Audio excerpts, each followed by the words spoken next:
சொக்கநாதன் பெற்றெடுத்த பிள்ளையாராம்.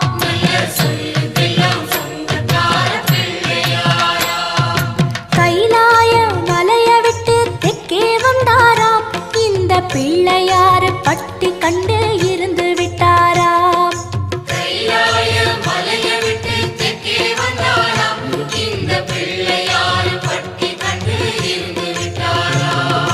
கணபதியார் வந்தாரம்மா, நம்ம உறவாக நின்னாரம்மா.